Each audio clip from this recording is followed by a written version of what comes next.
Hey, today the CEO Shams Georgiani expressed the team's disappointment following the recent update. He also announced that the next patch is coming very soon and we won't have to wait an entire month for it.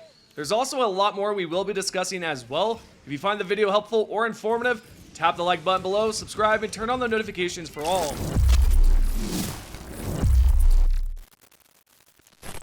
We're going to start by discussing a message created by Georgiani after he was asked about the team's feelings following the update. In his response, he stated that the team was disappointed. Here's the full message. I haven't spoken to everyone, of course, but many of us are disappointed on a few levels. On the one hand, the update had a bunch of nice stuff that aren't getting talked about. Maybe deservedly so, as many aren't happy with the latest balance round. I think more broadly, it also has us discussing the path ahead and what we can do to avoid this situation again. i.e. internal learnings, more changes in the process, etc. I think a lot of you fairly point out, WTF, we went through this earlier this year, why are we here again? And I hate sounding like a broken record, but A, we have a long lead team on development, i.e. what you see is the results of weeks and months of development work. Some changes take time before they show. B, not a whole lot of time has passed between now and the June balance round and most people are still on vacation. But it really doesn't fundamentally, to me, that we still need to improve a lot in understanding what players want and marry that to the development process. We want every release to be a step in the right direction, constant improvement. I don't think we feel this was that, so we need to do better. But it's also clear that me just talking about it isn't enough, actions matter. Well, it looks like the developers were quite disappointed after the latest Escalation of Freedom update, and he's right about that. They included so many cool changes. For instance, if you activate a hell bomb, it will now explode if shot by an enemy or if you or a teammate shoots it. And to name one more change I thought was awesome, you can now use stims at full health so you can continue running. These changes unfortunately were outweighed by the nerfs. He also mentioned that actions matter, and that couldn't be any truer. The only problem is I feel like the developers are on their last leg, and if they mess up with this next patch, I'm afraid the community won't recover from it, which really sucks because Helldivers 2 is such a fun game and has so much potential. On a related note, Georgiani was asked about the next update and a Discord member wanted to know if we would have to wait an entire month for the next patch. It appears we will not have to wait too long because Shams replied and said, nah, coming sooner than that. He's not exactly clear on whether he's referring to a hotfix update or an actual patch that will contain fixes, buffs, and so on. Either way, this is some great news because there's going to be another update somewhat soon. Could it be this week? Sure, I think that's very well possible because of all the crashing issues, but I hope that they also revert the flamethrower change as well. If they do so, I'll re-review the newest Freedom Flame War bond and let you all know if it's worth picking up. My last review on it, I was not excited about it, as I'm sure a lot of people were not either. Although I have to say I love the crisper now because I have a build that I think you all are going to enjoy. What I've been using as of late is the Sickle with the crisper. I also recommend throwing on a supply backpack with the orbital strike and an eagle strike stratagem. The reason why you want the crisper is because the Sickle essentially has infinite ammo if you do not allow it to overheat. So that is where the crisper can be quite handy. You can fire your Sickle until it's just about to overheat, swap to the crisper, and shoot while running. By the time you swap back, you should be able to fire again. The supply backpack, on the other hand, is there to help you and your teammates with supplies. I typically use the backpack when I'm out of crisper ammo, or if I need stims and grenades, which, by the way, I use stun grenades. The two stratagems I mentioned a few seconds ago are great for clearing out buggles, and the orbital strike specifically is phenomenal at taking out impalers, spore chargers, and normal chargers, as well as bile titans. The cooldown is quick and can be used quite often. Anyways, aside from that, the CEO was asked about the flamethrower by this player who said, how does it make sense that the flamethrower can't cook something in armor that's attached to its skin and vital organs? And Georgiani said he brought it up internally. He replied, I don't think it makes sense at all, and it's something I raised internally. Now, as much as this sounds promising, it is fair to say that even if the CEO brings it up internally, there's a good chance that they might not revert it or change anything. I hope this is not the case, but I'm sure we'll find out sooner or later, especially if the update is arriving very soon, as the chief executive mentioned a few minutes ago. Georgiani also claimed that the reason the flamethrower change was not included in the balance section of the patch notes is because it was a slip-up. So yeah, it was another mistake. Could this mistake be because the developer's last game was 8 years ago? Well, that appears to be the case because Mr. Georgiani was asked several questions However, I do not want to waste your time reading all the questions, but this is what Shams had to say in response. This is it. This is where the rubber meets the road, and probably the biggest reason for many of our missteps, brutally honest. The company hasn't released a game in 8 years. Last time I'm sure there were many diverse voices, but nowhere near the same as today's. So what happens when the game you release ends up catering to a much bigger, different audience than you intended? I don't have the answer, but it's being discussed like crazy.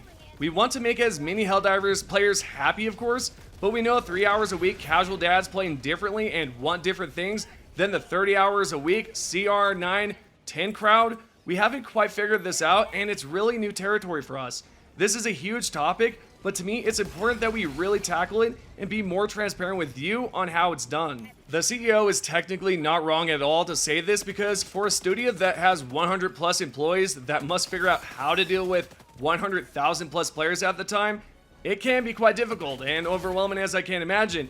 However, there should not be any excuses really, because they have to evolve and grow as a company, or else it's all downhill from here. This goes for anything in life really. If you do not grow as an individual, then most likely you'll never be able to see your true potential, and I feel like that's the same with Arrowhead. They've got to grow as a company and be able to adjust when things get difficult, and to make the proper changes that the player base wants. Speaking of wants, 2 days ago I brought up some news about test servers. If you have not seen that, I recommend checking it out after you have watched this one. That aside, in the video I talked about how the developers thought about reverting all the changes that have been made back to how it was at launch. And there's a player that asked a great question, and it can be seen here. Hey, I got an idea that why don't we just make revert weapons as missions? Like we retake one planet and receive special ammo so weapons can gain its original status. How about that? Shams replied back and said, I would love this. I suggested this internally the other day. It would be amazing to be able to A/B test weapon balance and other things. This might be the best suggestion yet, because they wouldn't need to create test servers. Instead, they could just create a test planet, I suppose. It would save them so much time trying to create public test servers, and it's probably something we could see in the future. Now, since we're on the topic of test planets, I created this right here on Photoshop, and essentially what I would like to see is this right here, where you click on it, it says mission, and then you have a training field. And then I wrote this specifically: your home base filled with all the tools to train and practice spreading democracy. And as you can see, you would land down, you could check out everything on the freaking map. You would probably have like maybe a gun range. You could also throw down some stratagems. You'll have it all, right? You would have everything. Maybe there would be a button where you click it, and then that would give you like a stratagem of your choice. Or maybe you could spawn in a bunch of enemies by clicking a different button. This is what I would like to see. And this is what I photoshopped, because I just wanted to sort of give everybody like the idea of what it could look like, right? Because this right here would be insane. I would love to have a gun range. I would love to be able to roam an entire map with my crew or whoever I'm with. So yeah, let me know what you think. Would you like to see a home base on a planet where you can test out all of the stuff? Or would you like to see something else like test servers? Let me know down below in the comments. Prior to this message, the CEO talked about how the servers would take a few months. Well, with this, it wouldn't take nearly as long as it would with the test servers. And I think that's awesome, and they should definitely implement this as soon as possible. And last but not least, we have one more player that asked about PS5 Pro, and when it comes out, will Arrowhead plan on optimizing the game so that, you know, you get the full potential of the PS5 Pro? This is what Shams said in response. We'll constantly work on performance regardless of hardware, but yes. This right here is potentially good news. That is if Arrowhead continues to go down the right path and do everything right, you know, with performance, bugs, you know, fixing everything up essentially.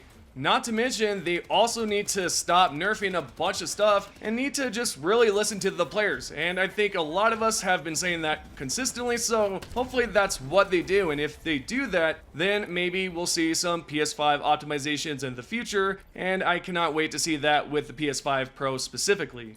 Since we're on the topic of performance, there is a user here who asked, is anyone at AH aware of the major loss of performance since 01.000.100, especially in combination with LOD settings? Then Shams Georgiani responded with, please forward that response to me. We're absolutely looking into performance. I got to see some charts just the other day of performance trends. Okay, so maybe there is some positive news after all with performance, not just in the future, but relatively soon. We're now going to move along and talk about the moderators over on the Helldivers 2 Discord, because apparently some Reddit users are claiming that the moderators are filtering community feedback. This Reddit user created a post entitled it, "Discord mods are filtering community feedback." I'm sure their filtering won't be biased at all. The Discord mods have always upheld great values, wink. This player right here received 879 upvotes, and he also included the image, or the screenshot I should say, of the moderator. And the moderator said, "We aren't reading word for word them all. We aren't the devs, so we don't need to. We skim through each submission to make sure it's not hateful and toxic."